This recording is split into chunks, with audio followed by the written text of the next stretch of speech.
Hey everyone. September recently ended, so of course, time for a rundown of what I got over the month. First up is once again the next installment of IDW's Transformers Unicron, issue 4. Still, of course, written by John Barber, with art by Alex Milne.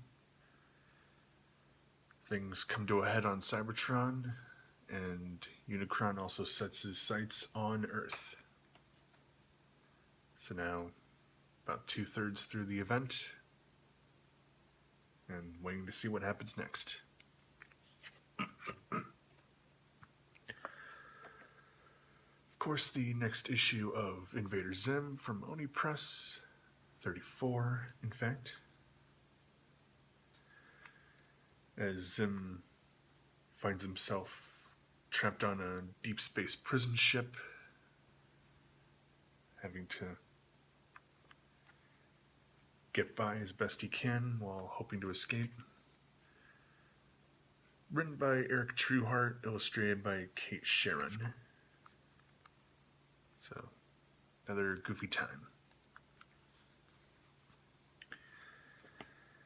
And starting last month, I began this collecting mission to gather as much of the Hasbro Universe, IDW Comics canon as I'm able to.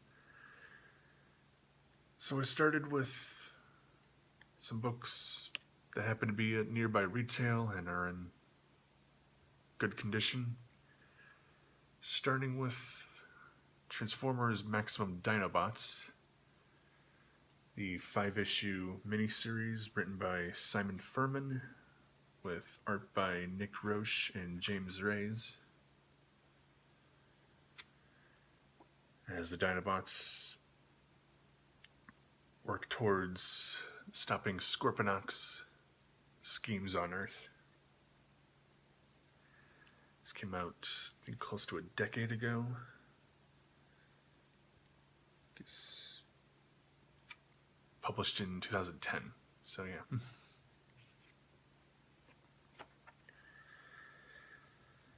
But I don't just mean the Transformers books that I don't have, because also got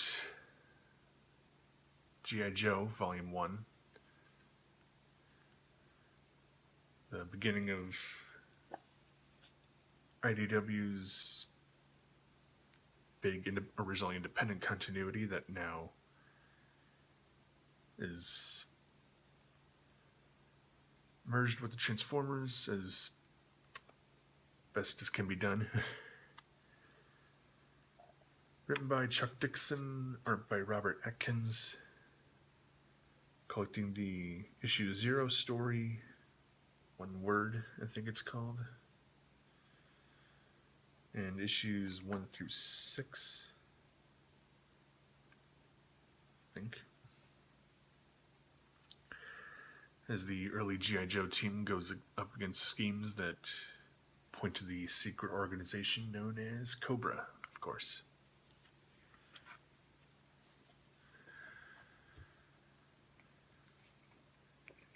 G.I. Joe Deep Terror.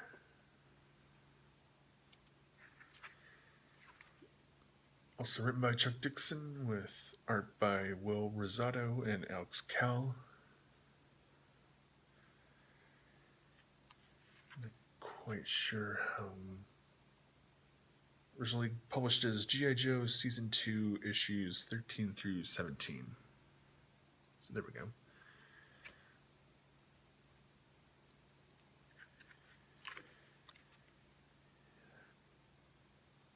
Can't quite recall this off the top of my head, like with the Transformers books.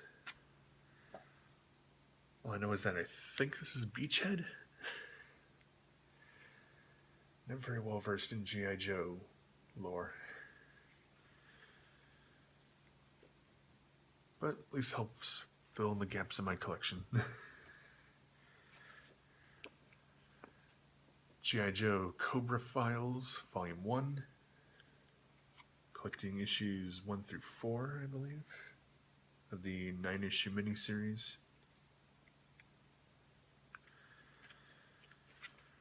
Written by Mike Costa, art by Antonio Fuso. Some interesting missions based around the defection of former Cobra member Chameleon over to G.I. Joe.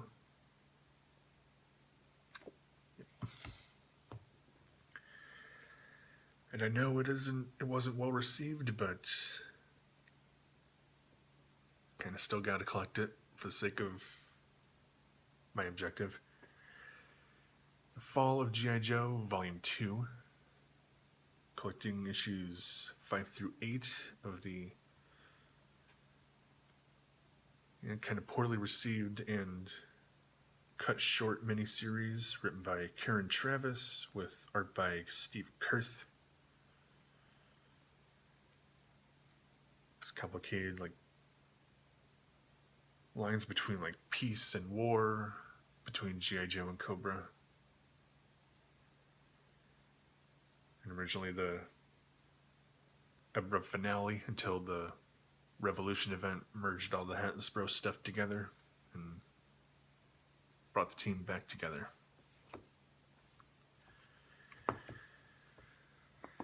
So those are those additions to the collection. Let's see. Finally got Lost at Sea, the, I believe, debut graphic novel from Brian Lee O'Malley, originally published in 2004. Decided to get the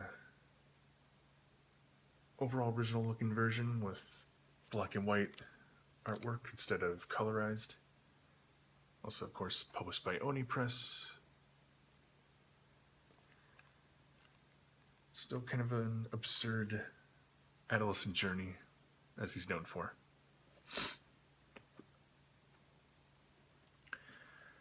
As I noted in a little review kind of vlog, Power of the Primes Punch and Counterpunch, along with the little Prime Master Prima,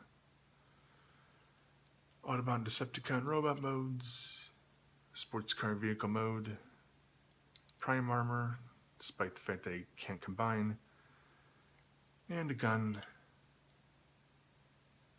Lots of articulation, lots of creativity in the design. Check it out.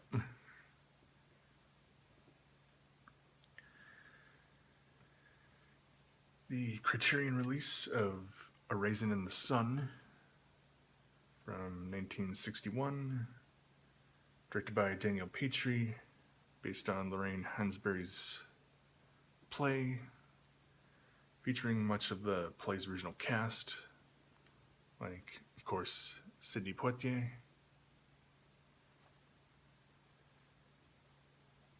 Haven't watched it yet, but I've heard good things, so look forward to checking it out.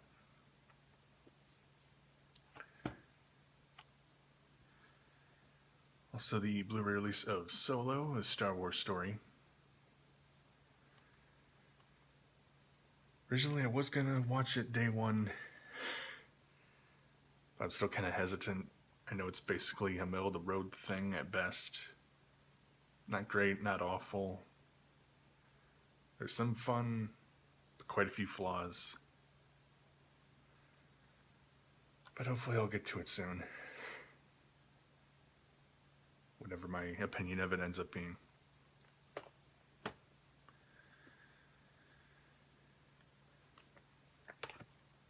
So got from Image Comics the next volume of Saga, Volume 9.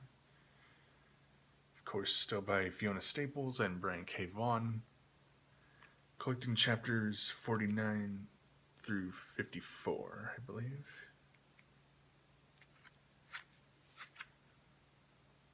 Yep. 6-issue collection. Still a lot of crazy sci-fi, fantasy, drama, and action to explore.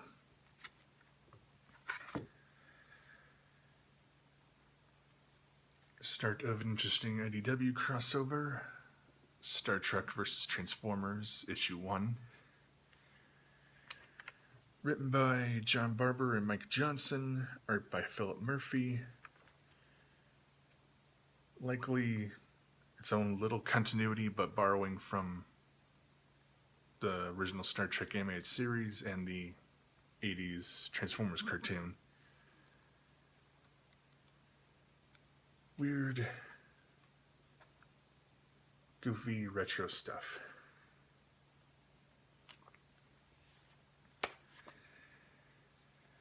And another Invader Zim issue, in fact, onto 35.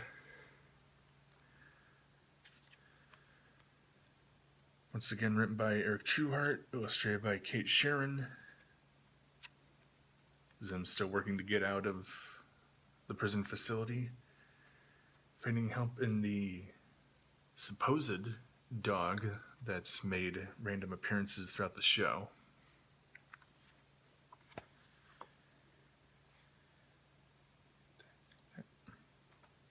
And I won't be able to do comprehensive look at this, unfortunately, but I also got the Autobots starter set of the Transformers trading card game that just recently released from Wizards of the Coast, with 4 character cards of Bumblebee, Red Alert, Ironhide and Optimus, double-sided, Robot in alternate mode, a 40 card deck of battle cards to power up the characters in interesting ways. That can be also split up into 2 20 card decks, with also damage counters and basic 2-player rules. Also 3 starter packs, each with a character card and 7 battle cards.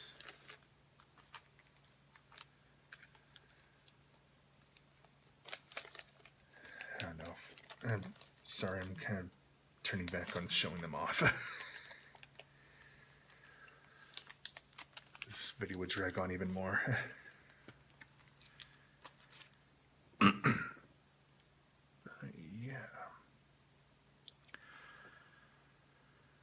So, sorry about that. But, guess just to give a rundown of the character cards I got in these. Another version of Bumblebee, Chop Shop, and I think a more common version of Megatron. Still haven't really even looked at the rules of the game much, let alone played it. At least for a collecting kind of pursuit, it's already off to a good start.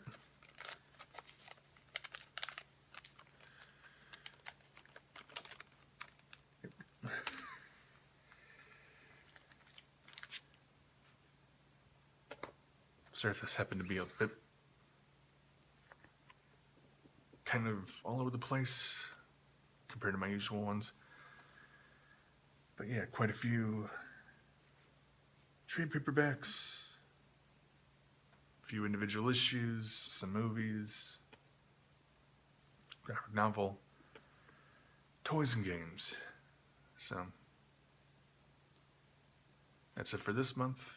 I'll see you in early November to cover the October purchases. See you later, folks.